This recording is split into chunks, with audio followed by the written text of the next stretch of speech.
Jaya Rukmini Dwarkadish, Rukmini Dwarkadish, Rukmini Dwarkadish, Rukmini Dwarkadish.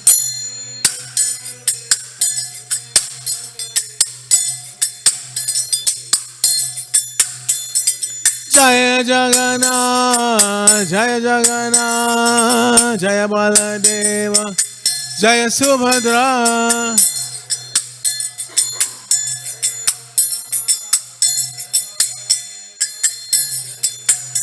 Jaya Goranitai, Goranitai, Goranitai, Jaya Goranitai.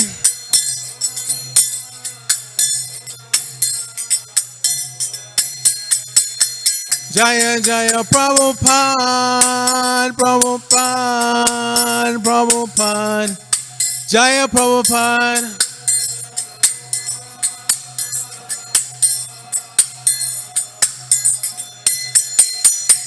Jaya Jaya Prabhupada, Prabhupada, Prabhupada, Srila Prabhupada.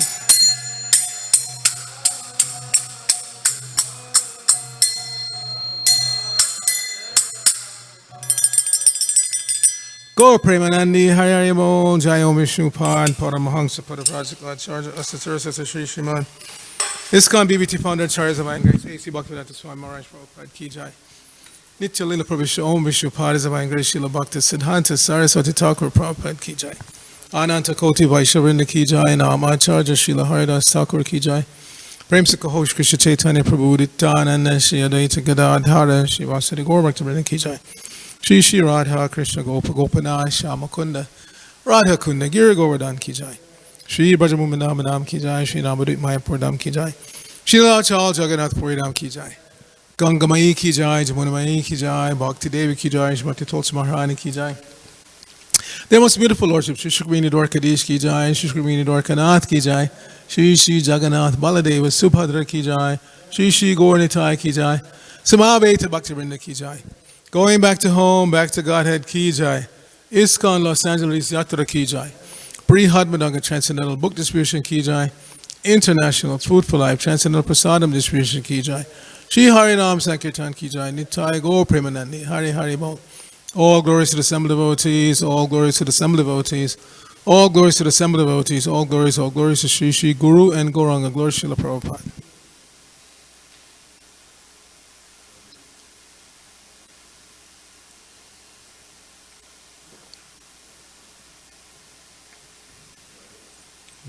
No, those doors stay closed. This lecture in the temple is really meant only for those who are living in the community. Everybody else is watching online until the COVID is over. So first we'll recite Mangalacharna and then we'll get into the lecture.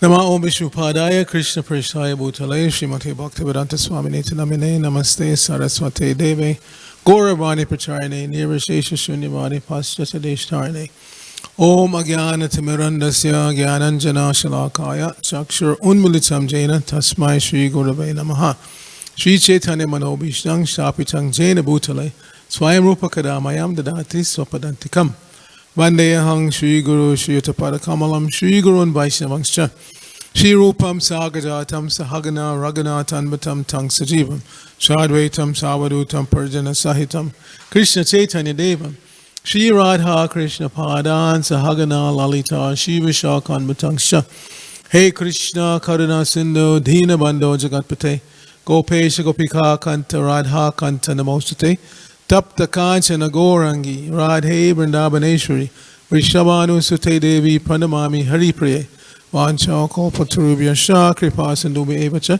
Patitanang Pavanebhyo Vaishnavebhyo Namo Namaha Jai Shri Krishna Chaitanya Prabhu Nityananda Shri Advaita Gadadhara Srivasari Gaur Bhaktivinoda Hare Krishna Krishna Krishna Hare Hare Hare Rama Rama Rama Hare Hare.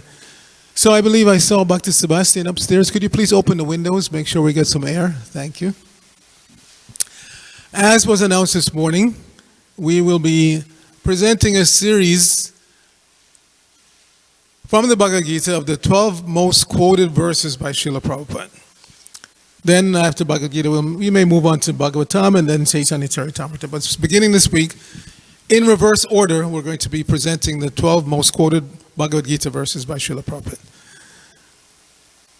As we know, Srila Prabhupada was a bona fide representative of Krishna coming in disciplic succession. One cannot be bona fide representative without disciplic succession. One has to be coming, initiated by a bona fide spiritual master in disciplic succession, going all the way back to Krishna. So this was Srila Prabhupada's situation. And he, being an acharya, he set the example whenever he spoke that he would substantiate his statements by references to authorized scriptures. Bhagavad Gita, Srimad Bhagavatam, Chaitanya Charitamrita, but also, as you will hear from today's purport, other Vedic literatures that are not necessarily so prominent or well known. The point being that, as Prabhupada said, that one cannot make up, one should not speculate. One of the reasons why he presented this Bhagavad Gita, and just for those of you, I know you're doing video, but this is being recorded on our YouTube channel. So if you don't feel like you have to videotape, it will be available on our YouTube channel. You can see it anytime you like. Anyway, as Prabhupada said, one of the tendencies of the conditioned soul is to speculate. I think, maybe, perhaps, in my opinion, but this has no value in learned circles. Those who are actually in knowledge, everything that's presented by them is substantiated by reference to Guru, Shastra, and Sadhu. So Srila Prabhupada in his preaching, he quoted his Guru Maharaj many, many times to substantiate his own statements. He quoted sadhus, and he also quoted extensively from the Vedic scriptures. Because ultimately these Vedic scriptures are coming from Krishna himself. So to quote or to substantiate your statements with reference to Vedic scriptures means that you're substantiating it with the Lord's own presentation of knowledge. Veda means knowledge. And the Vedic literature is coming down ultimately from Krishna himself. Krishna himself spoke this Bhagavad Gita. Vedas are coming down two ways. In the disciplic succession, Krishna to Brahma, Brahma to Narada, Narada to Vyasa, all the way down to Srila Prabhupada, and now he's passed on that knowledge to us. But also the Lord himself comes, as he states in the 4th chapter of the Bhagavad Gita, that whenever this knowledge is lost, whenever Dharma becomes messed up, as we would say, Dharma Siglani, then he comes himself to set things right again, and again get the disciplic succession going, so that real knowledge, and the importance of having real Vedic knowledge is that Vedic knowledge can help us or give us the means to achieve the goal of life. What is that goal of life? Not just to become wealthy and famous, one has to reawaken one's love for Krishna. This is the goal of life. One has to first of all know who is God, know who you are, and understand the relationship between yourself and God. And then when you act on that relationship, the fruit of that action is ultimately love of Krishna, love of God, by which one is already enters into the spiritual kingdom without even leaving this material world, without leaving this body. If you reawaken your love for God, if we reawaken our love for Krishna, then we are already in the spiritual world. And that's why we see those who are on that platform, they move about this material world fearlessly, because they know who they are. They know that they cannot be destroyed. Like Prahlad Maharaj, his father was the greatest demon that ever lived, Hiranyakashipu, but his son, 5-year-old boy, was not afraid of him. So Prabhupada said, this is bad for business if you're a demon. If you can't even scare your own kid, anybody here, parents, it's easy to scare a 5-year-old child. But Hiranyakashipu, the biggest demon, he couldn't even scare Prahlad Maharaj. So how is that going to look to everybody else, all the other demons and demigods who are afraid of him? Why should we be afraid if his own 5-year-old son is not afraid of him? So, in this list of 12 most quoted Bhagavad Gita verses, we're going in reverse order. So this one today, chapter 10, text number 8, is the 12th one in the list. And next week we'll do 11 like that, all the way up to number 1. The 10th chapter is entitled Opulence of the Absolute. In this chapter, Krishna is again firmly establishing his position as the Supreme Personality of Godhead. It's already been stated leading up to this point. As a matter of fact, in the beginning of the chapter, 2nd verse, Krishna makes it clear who he is. na maybe do surgana Prabhu na Maharshi.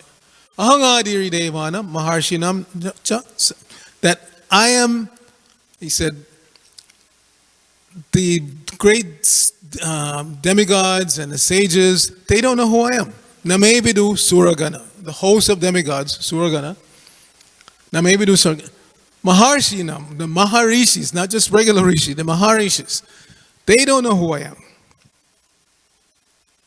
Ahang Adir Hidevana, because he says, I am the source of these Rishis and the demigods. And so they don't know me.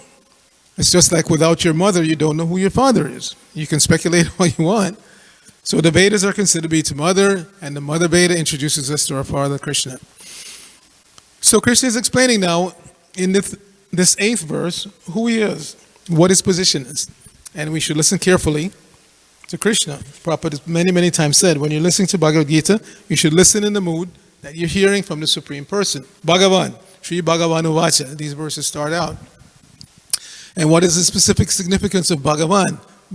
Prabhupada explained many times, we've also tried to explain many times. Bhagavan means opulence and Van means one who possesses. So Lord Krishna is Bhagavan. He possesses all of the opulences. Parashara Muni has given a nice verse to help us understand that.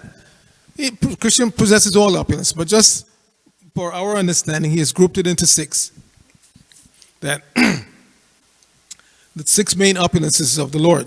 Aishvaryasya samagrasya viryasya yashashakriya jnana vairagya striva shanam bhaga itingana. That what are these opulences? So Aishvarya, wealth. We are all attracted. One of the things to note about these opulences is that they're all attractive. We are attracted by these opulences. Aishvarya, wealth. If somebody's wealthy, they immediately become an attractive force in society, if somebody has a lot of money. Aishvaryasya, samagrasya, viryasya, strength. If somebody's very strong, reputed to be a strong man, or nowadays strong woman. Even the women are working out and getting reputation to be strong physically. So physical strength is an attractive feature. Aishvaryasya, samagrasya, viryasya. Yasha. Yasha means fame. Again, somebody may not be very strong, they may not be very wealthy, but they're famous for whatever reason. If they're famous, that is an attractive force. Oh, so-and-so is coming.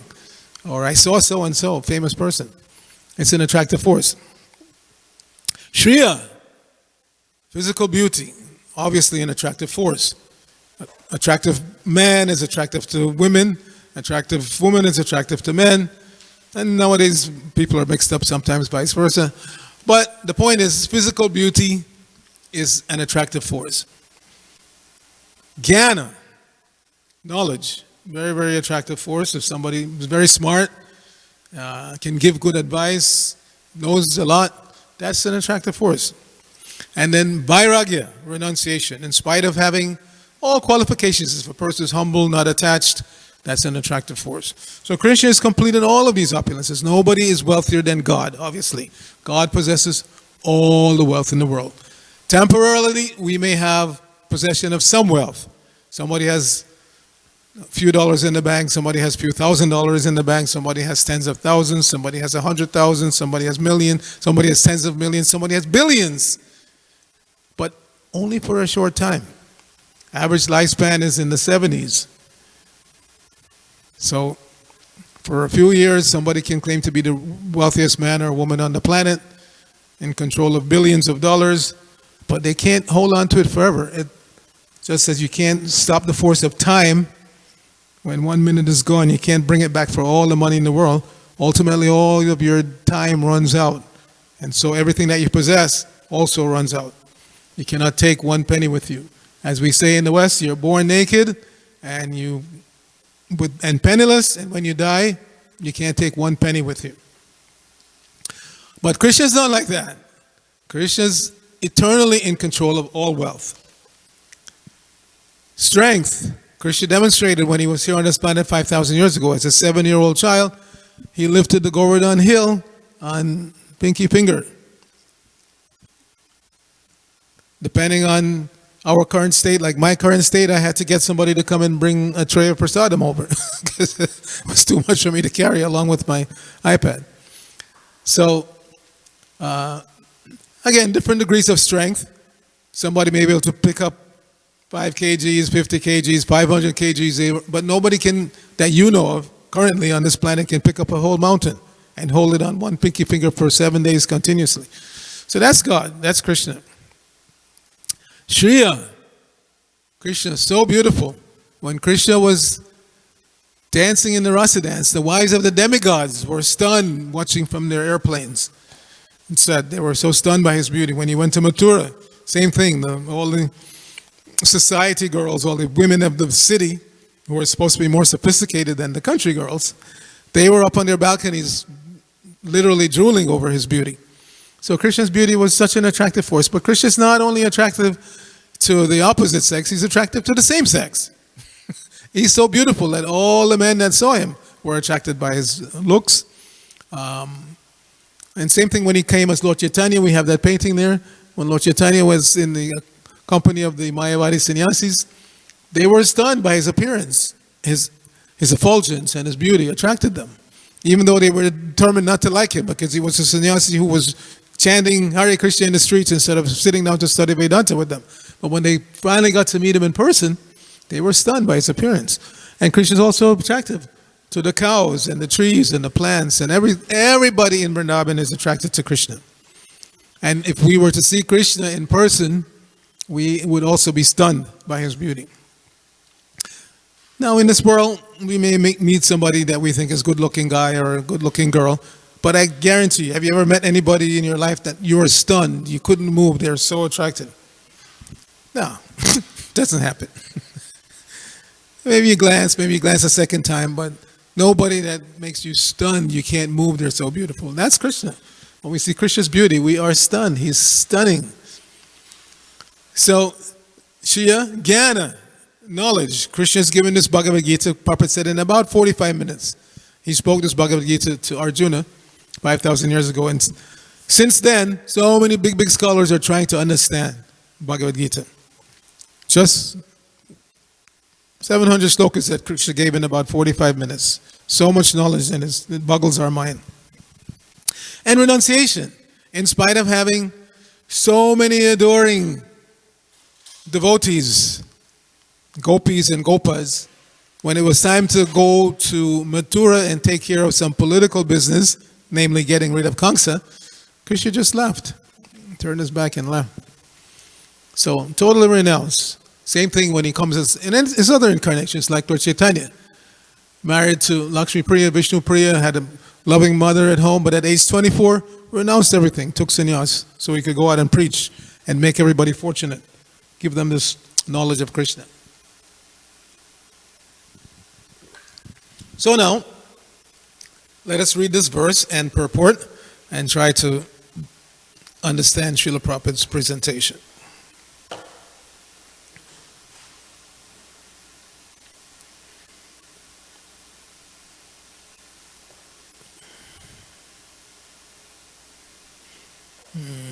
Let's see.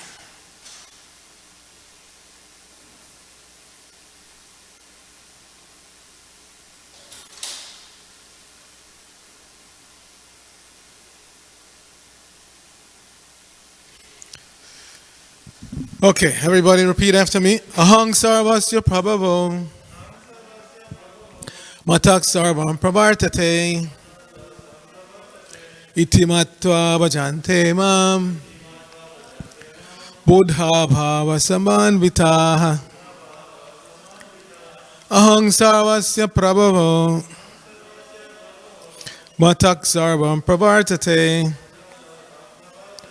iti matva bhajante mam buddha bhava samanvitaha. Ahang sarvasya prabhavo matak sarvam pravartate iti matva bhajante mam buddha bhava samanvitaha. So we'll do the synonyms. Aham, I. Sarvasya, of all.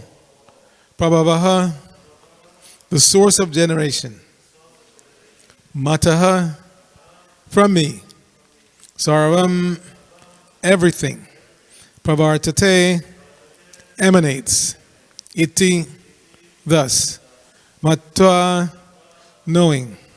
Bhajante, become devoted. Mam, unto me. Buddha, the learned. Bhava samanvitaha, with great attention. Srila Prabhupada's translation for this verse. I am the source of all spiritual and material worlds. Everything emanates from me. The wise who perfectly know this engage in my devotional service and worship me with all their hearts. Please repeat. I am the source of all spiritual and material worlds. Everything emanates from me. The wise who perfectly know this engage in my devotional service and worship me with all their hearts. Srila Prabhupada's purport. Please listen carefully, attentively. A learned scholar who has studied the Vedas perfectly and has information from authorities like Lord Chaitanya and who knows how to apply these teachings can understand that Krishna is the origin of everything in both the material and spiritual worlds. And because he knows this perfectly, he becomes firmly fixed in the devotional service of the Supreme Lord. He can never be deviated by any amount of nonsensical commentaries or by fools. All Vedic literature agrees that Krishna is the source of Brahma, Shiva, and all other demigods. In the Atharva Veda, Gopalatapani Upanishad 124, it is said, Yo Brahmanang Vidadati Purvam Yo Vai Vedangscha Kapayatishma Krishnaha, which means it was Krishna who in the beginning instructed Brahma in Vedic knowledge and who disseminated Vedic knowledge in the past. Prabhupada continues his purport. Then again, the Narayana Upanishad, number 1, says, Atta Purushoha Vai Narayano Kamayata Prajaha Shujayati, which means then the Supreme Personality Narayana desired to create living entities. Continuing, the Upanishad continues, Narayanad Brahma Jayate, Narayanad Prajayate, Narayanad Indro Jayate, Narayanad Ashto Vasavo Jayante, Narayanad Ekadasha Rudra Jayante, Narayanad Dwadasha Adityaha. So, that means from Narayana, Brahma is born, and from Narayana, the patriarchs are also born. From Narayana, Indra is born. From Narayana, the 8 Vasus are born. From Narayana, the 11 Rudras are born. From Narayana, the 12 Adityas are born. This Narayana is an expansion of Krishna. It is said in the same Vedas, Brahmano Devaki Putra, the son of Devaki, Krishna, is the Supreme Personality. That's from the Narayana Upanishad, number 4. Then it is said, Eko Bhai Narayana Asin, Na Brahma Na Ishano, Na Po Nagni, Samo Neme, Tvava Prithvi Na Nakshatrani Na Suryaha. Which means in the beginning of the creation, there was only the Supreme Personality, Narayana. There was no Brahma, no Shiva, no water, no fire, no moon, no heaven and earth, no stars in the sky, no sun. This is from the Maha Upanishad 1.2. In the Maha Upanishad, it is also said that Lord Shiva was born from the forehead of the Supreme Lord. Thus, the Vedas say that it is the Supreme Lord, the creator of Brahma and Shiva, who is to be worshipped. In the Moksha Dharma section of the Mahabharata, Krishna also says, Prajapatim Charujam Chapi Aham Eva Shujami Vai Tauhi Mam Nabajanito Mama Maya Vimohito, which means the patriarchs, Shiva, and others are created by me. Though they do not know that they are created by me because they are deluded by my illusory energy. In the Varaha Purana, it is also said, Narayanak Parodevas Tasma Jatas Chaturmukha Tasma Drujo Bhavadheva Sa Cha Sarva Gyatang Gataha, which means Narayana is the Supreme Personality of Godhead, and from him Brahma was born, from whom Shiva was born.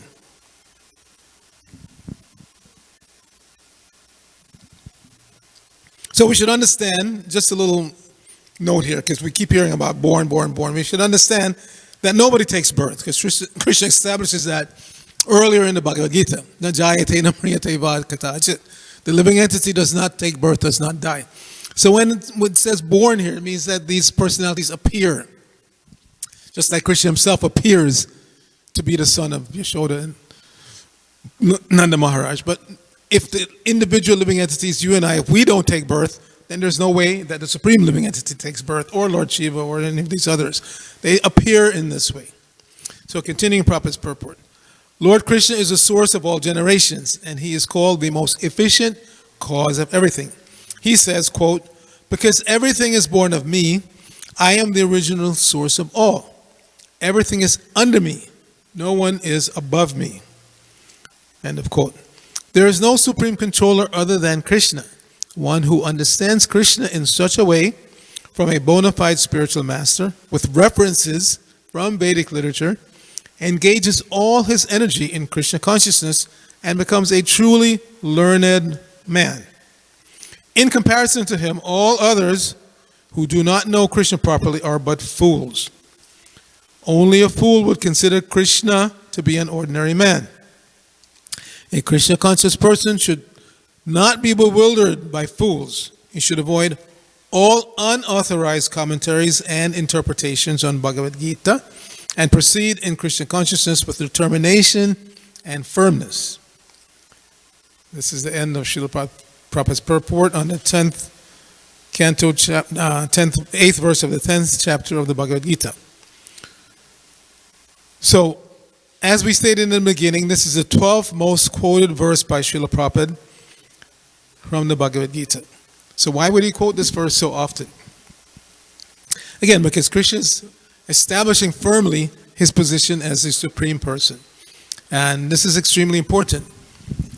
Bewildered by the modes of material nature, personalities, including ourselves, at some point in time for sure, think themselves to be the supreme even though they're not. Why is that? Krishna explains why.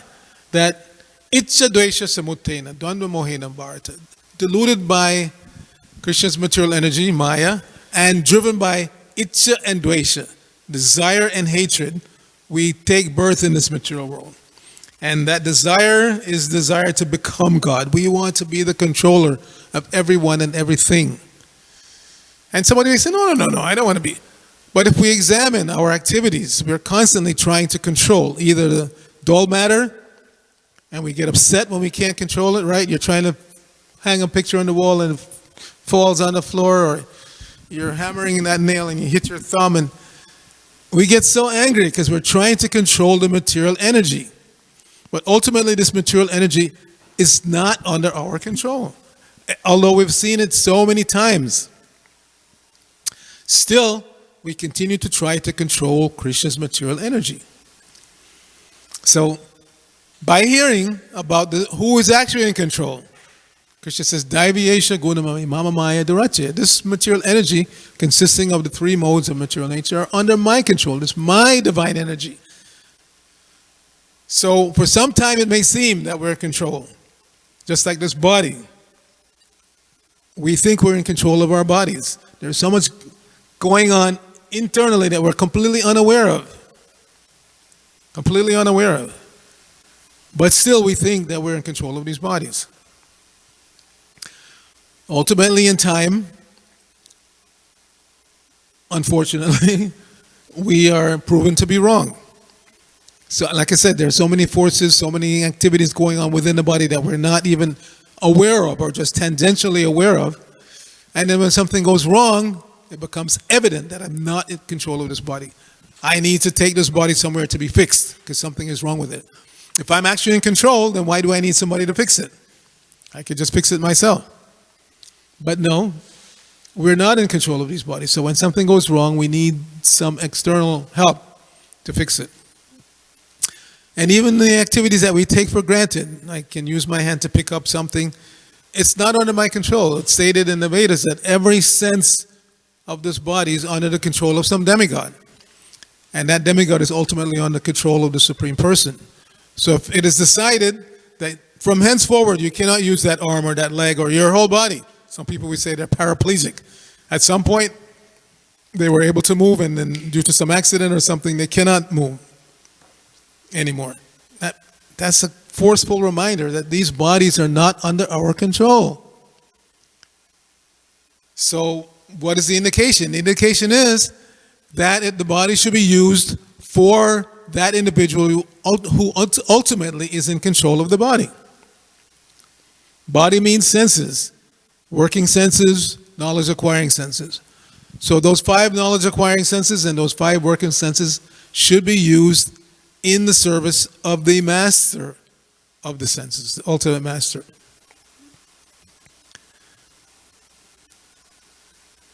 But in spite of repeated reminders in our own lives and in the lives of others, still we are stubbornly attached to this misconception that I am this body and this body is under my control and therefore I can use it for whatever I want.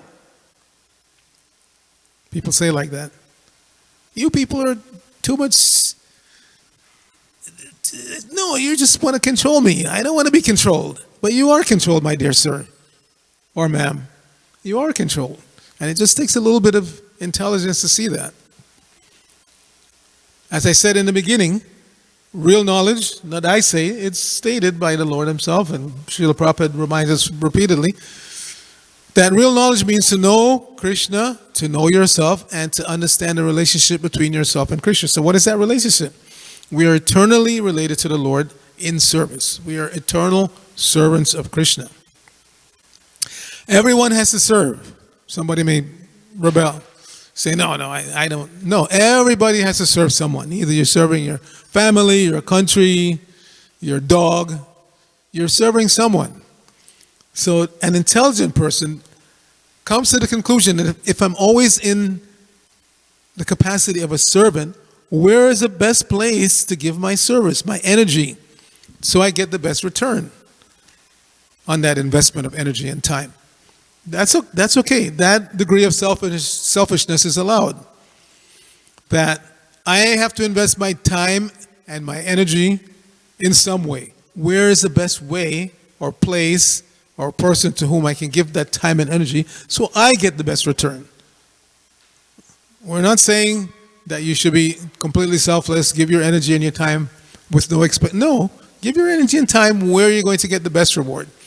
And who can give the best reward than the ultimate Supreme Master Krishna? This is the whole Vedic presentation, the whole Bhakti presentation. That you have to render service. Either voluntarily or involuntarily, you have to render service. And the best master is Krishna. So voluntarily give your time, voluntarily give your energy to Krishna, and you will get the best return. You will be so satisfied that nothing can tempt you from the path of Krishna consciousness. Nothing can even threaten you, like in the case of Prahlad. His father was just asking him, the demigods, Vishnu is my enemy. Stop worshiping him and everything will be cool between you and me. Okay? No. Prahlad, 5-year-old boy. No. Where are you getting this power from to defy me? The same place that you get your power from. Krishna, Vishnu. So when one is a pure devotee of the Lord, one becomes so satisfied and so confident of the Lord's protection that one is not afraid of anyone or any situation, any circumstance. They tried so many ways to kill Prahlad. Throw him off a cliff, put him on the feet of huge elephants, and have venomous snakes surround him to bite him. And he was just chanting calmly. We can't imitate that. We cannot imitate that. Many of us, we see a spider, we go, we want to run away. So we can't imitate Prahlad's position, but that is the position of pure devotion. When one gets to this platform of pure devotion, one is not afraid of anything, of anyone, because one understands, as Krishna says in this verse, Ahang sarvasya prabhavak matak sarvam prabhartate. I am the source of all material and spiritual worlds. And that indicates also that everything within those worlds, everything is coming from Krishna, which also means that he is the controller. It's not that he just generates them and then they run around and do whatever they want. No, he always is in control. as Lord Brahma informs us in the Brahma Samhita. Ishvara Parama Krishna Satchidananda Vigraha Anadir Adir Govinda Sarva Karana Karanam. That, yes, we may see that there are other controllers in the world. Somebody's controlling his or her family or his or her business, or get to be the mayor of some city or the president of some country or whatever. It seems that they are controllers. But again, their control is temporary and limited. Just for a few years, they seem to be in control, and then boom, they're gone. And their control is always limited. You may want to be the controller of the world, but you're going to find that so many people will oppose you. That's the cause of so many wars. That somebody was not satisfied with being in charge of their own country. They wanted to annex some other countries, and the residents of those countries did not agree, and therefore there was a big fight. So whatever control we establish in this material world is temporary and limited. But Krishna's control is not like that, because it's his energy. He emanates it, and he also winds it up. He's always in control. He's always in control, and nobody can usurp Krishna's control. There's nobody equal to Krishna or greater than Krishna. And his energies do whatever he wants automatically. Automatically, Krishna's energies act according to his desire. And no one can stop that. No one can stop it. It's just like if you get up tomorrow and say, I'm tired of seeing a sun every day. Don't come back tomorrow. It's ridiculous. It's ridiculous. You cannot. You cannot control this one sun in this universe, what to speak of so many other universes that exist. So we fail to understand, because of our limited intelligence, that we're not in control. So this is the first step in surrendering. If we accept Krishna's proposition here, that he is the source of all material and spiritual worlds, as he himself says, the wise who know this perfectly engage in my devotional service and worship me with all their hearts. So if we really want to surrender to Krishna, we need to meditate on these facts that he's giving us about himself, that he is the source of all material and spiritual worlds. Who can claim that? So many would-be gods. If you run into one of them claiming, I'm God, ask them, are you the source of all material and spiritual worlds? They don't even have a clear conception of what is spiritual. You ask them, what is spiritual? Explain to me what is spiritual. They don't have a clear conception. Don't take my word for it. Next time you run into one of these fakers, you ask them. Okay, please kindly explain to me, Mr. God, what is the difference between matter and spirit? Something as simple as that. They can't give you a clear answer. How are you going to be God? Prabhupada used to say, if you look at your own English dictionary, God is defined as a supreme person. Supreme means there's nobody higher than. So are you supreme, sir? There's nobody higher than you? You get a toothache and you have to run to your dentist? What kind of God are you? You see? Fakers. So hearing the scriptures from a bona fide representative of the Lord like Srila Prabhupada gives us the knowledge by which we can counteract the influence of all these fakers that are out there. And we can also help the innocent persons. This is the platform of the Madhyam Adhikari. The Madhyam Adhikari sees four things. Ishwari Tadadineshu Balisheshu Dasachucha. Prema Maitri Kripopeksha Yakkaroti Samadhyama. The Madhyam Adhikari in the preaching platform means Ishvara, to see God, Tadadina, the Lord's devotees, Balisha, those who are innocent, and Dushatsu, those who are envious, demons. And we approach those four in four different ways. Prema, we try to reawaken our love for Krishna. It's there in the heart. It's not something artificial. And if we stick to the process, gradually, that love for Krishna comes out. Prema Maitri. Maitri means friendship. We try to make friendship with the devotees of the Lord. Kripa, mercy. We try to show mercy to the innocent, the Balisha. Kripa Upeksha. And we try to avoid those who are demoniac. We don't want to engage them, to give them impetus to make even further advancement towards hell. Because if you engage them, they blaspheme the Lord, they blaspheme the Lord's devotees. They may even become violent towards the Lord's devotees. And that is paving the road to hell. Unless somehow or other they snap out of it. Like one young man wrote a story about how he came to Krishna consciousness. He was such an envious person. He said that the first time he ran into a chanting party of Hare Krishna devotees, he was so envious and angry, he just went up and kicked one of the devotees. For no reason. No provocation, no nothing. He was such an angry, envious person. But by Krishna's mercy, by repeated exposure, and ultimately by the mercy of the devotees, he became a devotee. So this is why we go out and preach. Even an envious person like that can become a devotee. I want to speak of innocent person, just like, was it today or yesterday I read something that, yesterday I think it was, Vijay Prabhu, our minister of book distribution, he put something on his book distribution website that one devotee in Dallas, who I know, his name is Misha Bhagavan, he was out distributing books in some mall or something, parking lot, and he got kicked out by security. So he was on his way back to the temple, but he figured, why not just do some door-to-door book distribution while I'm going back to the temple? So he went into one apartment building and was looking around. He saw one door open. He knocked, and a woman came to the door, and he showed her one of the books. He said, "Oh, you're those people who," he yelled out to her husband, "Who are those people that we used to see in the airport?"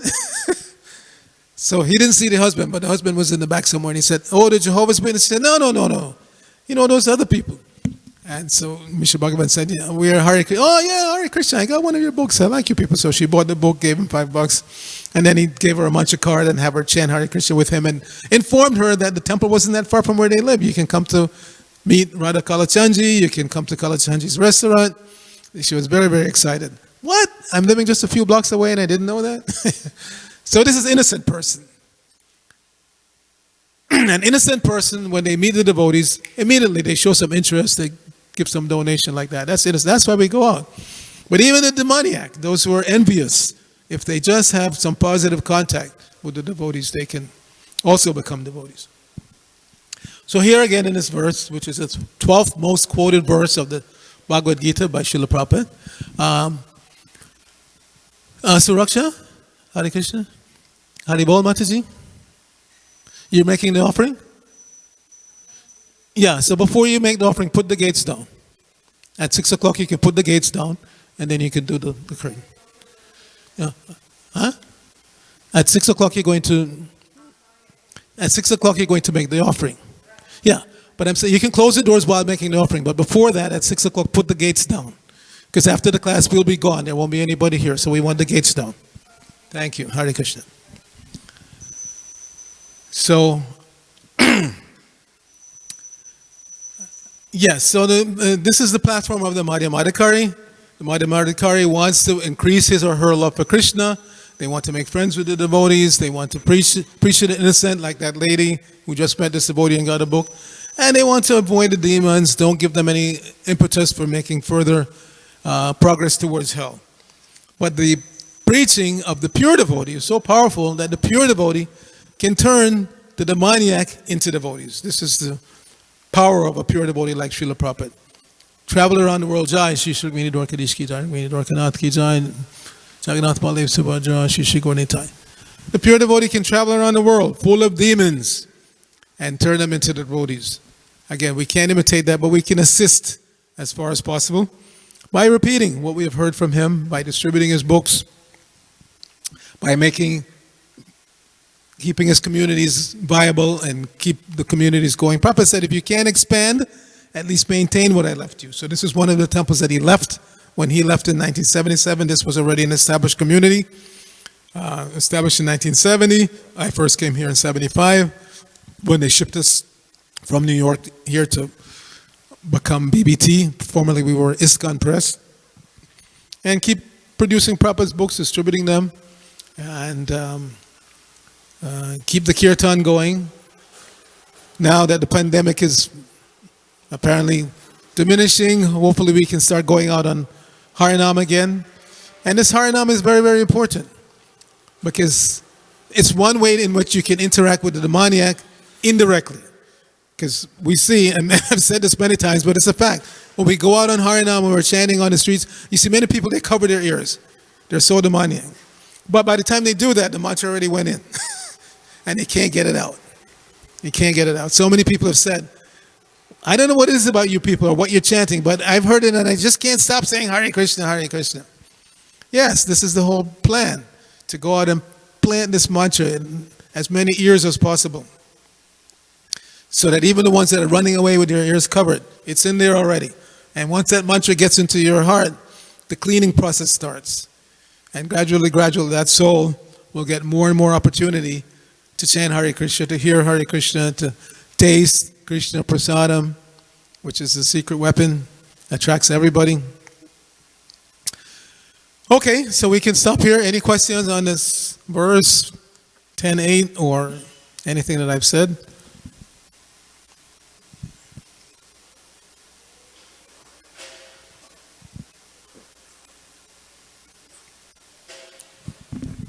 Of course, you're all advanced devotees, so you firmly accept that Krishna is the source of all material and spiritual worlds. Everything emanates from him, and you're wise. That's why you engage in this devotional service. And gradually we get to the point of worshiping him with all our hearts. Not an easy task, because the material energy will always test us. Are you sure you want to just worship Krishna? There are so many other things you could be doing. Just give a little attention over here or a little attention over there. So we have to learn to say no. That's why we have to beat the mind with this Hare Krishna mantra. Every time the mind comes up with some silly proposal, Hare Krishna, Krishna Krishna, Hare Hare. Hare Rama, Rama Rama, Hare Hare. Srila Bhaktisiddhanta recommend. In the morning, you beat the mind with the shoes of the Hare Krishna mantra. In the evening, you sweep the mind with the broom of the Hare Krishna mantra. And this way you keep the consciousness clean, pure, and then you can develop this firm determination to engage in Krishna's devotional service. So if there are no questions, then we will get to the next step. Bhakti Devan, if you can bring that tray over here, I will be very happy to distribute prasadam to all of you. And since you will now be coming close, I'll put my mask on.